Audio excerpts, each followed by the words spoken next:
బావా అయ్యో బావా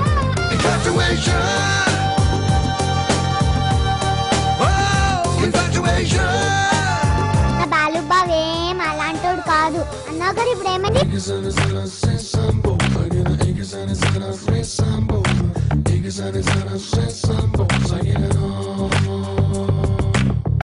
ఫస్ట్ ఆఫ్ ఆల్ నేను వెరీ స్పెషల్ అంటే ఈ సినిమాకి సంబంధించి నేను మామూలుగా నా ఫ్రెండ్ జర్నలిస్ట్ మధుతో మాట్లాడుతున్నప్పుడు సడన్గా కాల్ వచ్చింది.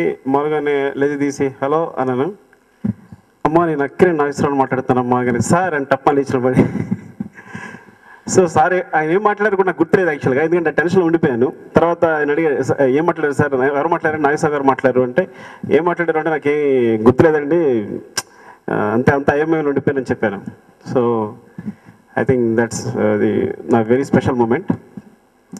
ఇంకా నాగార్జున గారు, ప్రత్యేకంగా నాగార్జున గారికి ఏదంటే కథ వినగానే ఐ థింక్ ఎగ్జైట్ అయ్యి డెఫినెట్గా ఐ థింక్ క్లైమాక్స్ చెప్పలేదు, క్లైమాక్స్ చెప్పకపోయినా ఈ కథ ఇంతవరకు వెళ్ళేదంటే డెఫినెట్ ఇట్ విల్ బి వస్తున్న నమ్మకంతో నా మీద వదిలేసి, అంటే ఇందాక ఏం చెప్పినట్టు తెలుసు, నా ఫ్రెండ్స్ తెలుసు, ఇక్కడ హరిప్రసాద్ ఉన్న అందరూ తెలుసు.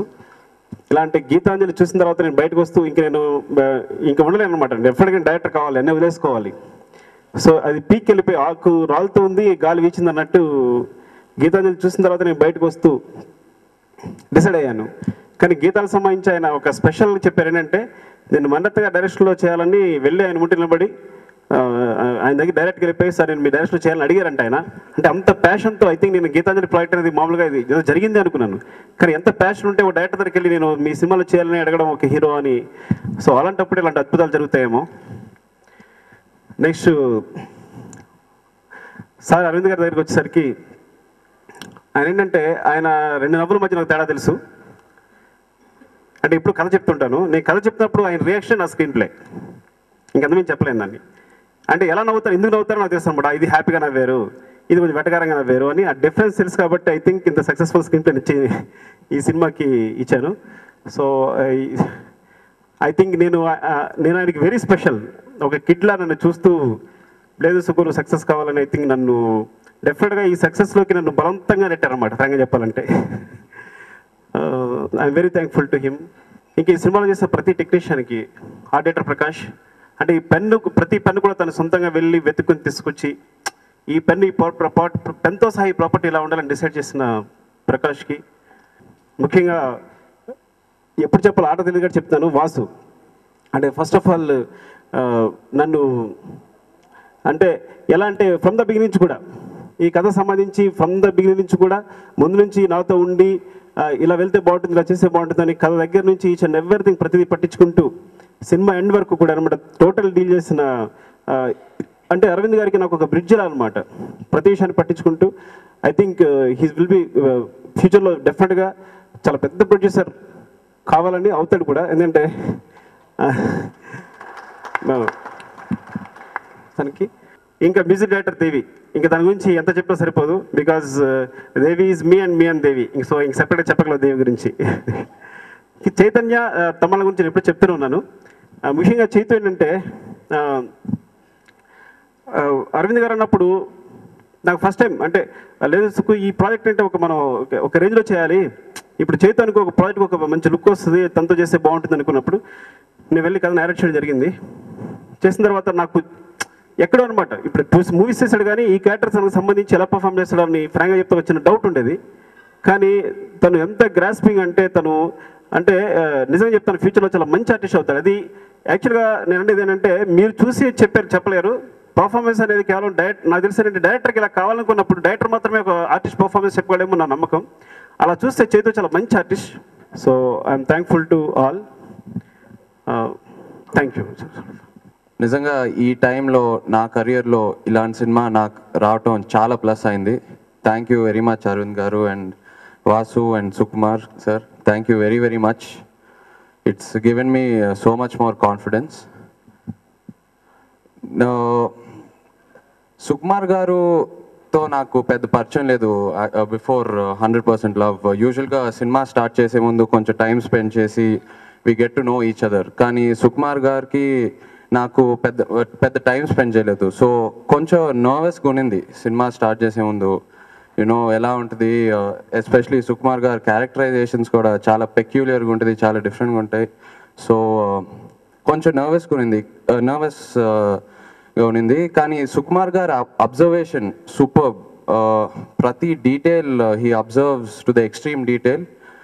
ఇన్ఫ్యాక్ట్ అది నాకు చాలా ప్లస్ అయింది, ఎందుకంటే స్మాల్ డీటెయిల్స్ నాలో అబ్జర్వ్ చేసి షార్ట్ టు షార్ట్ అలా ఇంప్రవైజ్ చేశారు. ఫర్ ఎగ్జాంపుల్ సుకుమార్ గారు నాకు ఒకసారి చెప్పారు, నువ్వు ఫస్ట్ 3-4 టేక్స్లో చేసే పర్ఫార్మెన్స్ 5th-6th టేక్కి ఆ పర్ఫార్మెన్స్ డ్రాప్ అవుతుంది. ఫస్ట్ 3-4 టేక్స్లో ఏదో ఫ్రెష్గా ఉంది, ఏదో స్పాంటేనియస్గా ఉంది.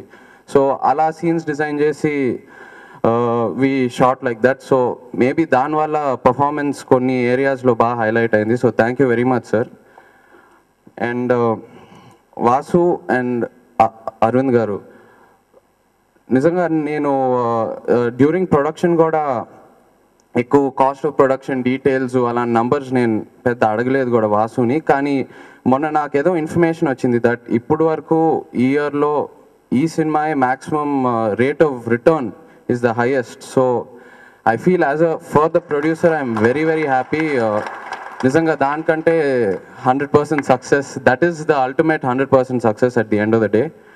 And of course Tat garu cheppinattu a movie is complete teamwork. Artists anedi 8%, the remaining everything else is teamwork. So like to thank my team very very much for this success. Thank you all very much. Me support లేకుండా డెఫినెట్గా ఇంత success అయ్యేది కాదు. Thank you all very very much. And of course the audience for making 100% success a huge hit. Thank you all very very much. దీన్ని ఇంత success చేసిన ప్రేక్షకులకి మనస్ఫూర్తిగా నమస్కరిస్తున్నాం. ఈ వేసవిలో ఇటువంటి చక్కటి లవ్ స్టోరీని సక్సెస్ చేసినందుకు. ఈ తెర ముందు ఉన్నాయన్నీ చూశారు, కానీ తెర వెనుక ఉన్న చిన్న చిన్న కథల్లో 2 చిన్న పెట్ట కథలు అంటే చెప్తాను, అది మీకు ఇంట్రెస్టింగ్గా ఉంటుంది. సుకుమార్ అనేవాడు మామూలు వాడు కాదు. నాకు గత 5 సంవత్సరాలుగా నన్ను హింసిస్తున్న మనిషి అతను ఫస్ట్ నాకు ఆర్య కథ ద్వారా పరిచయం.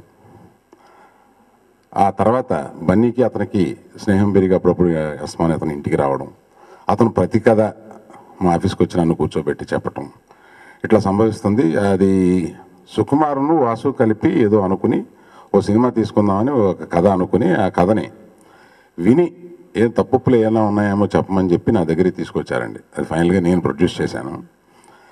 అంటే వాళ్ళు తీసుకొచ్చి చెప్పినప్పుడు నేను ఇది మీరు ఏం చేస్తారు అంటే ఏదో ఒక చిన్నదిగా ఏదో దీన్ని డిజైన్ చేస్తున్నారు, కథ ఇంత మంచి స్క్రీన్ ప్లే ఉన్న కథ గబుక్కుని దొరకడం కష్టం, దీన్ని మీరు అలా చిన్నదిగా చేసి పాడు చేయకండి, దీన్ని పెద్దదిగా చేద్దాం, పెద్దదిగా చేయాలి, మీరు కూడా మీరు కావలసినట్టుగా డిజైన్ చేసుకోండి ఈ సినిమాకి, మీరు ఏం తీసుకుంటారు లేకపోతే మీరు ఏమి పెడతారు ఇవన్నీ మీరు డిజైన్ చేసుకోండి, కాకపోతే ఇది పాడైపోకుండా ఉండి మీకు 2 డబ్బులు రావాలంటే ఇది ఇలా డిజైన్ చేయాలి అని చెప్పి అప్పుడు వాళ్ళు ఒప్పుకున్న తర్వాత ఈ కథని లోపలికి తీసుకొచ్చి దాన్ని ఆ తర్వాత 6 మాసాలు 8 మాసాలు దాని మీద కూర్చొని అప్పుడు ఆర్య 2 జరుగుతూ ఉంది.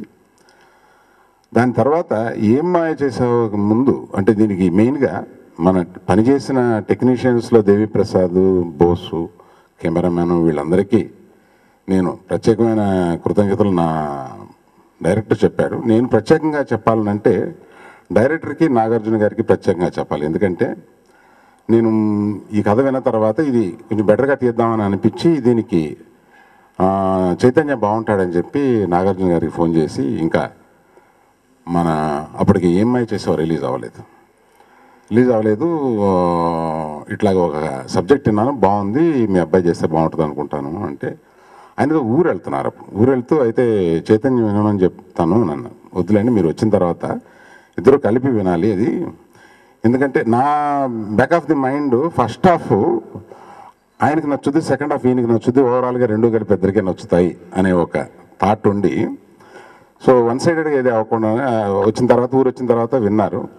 అప్పటికి నిజంగా క్లైమాక్స్ రెడీ అవ్వలేదు. అప్పుడు కూడా చిన్న గెంతు ఏదో వేశాడు సుకుమారు, తను అనుకున్న క్లైమాక్స్ నేను వద్దనుకున్న క్లైమాక్స్ గబుకొని చెప్పి ప్రయత్నించాడు.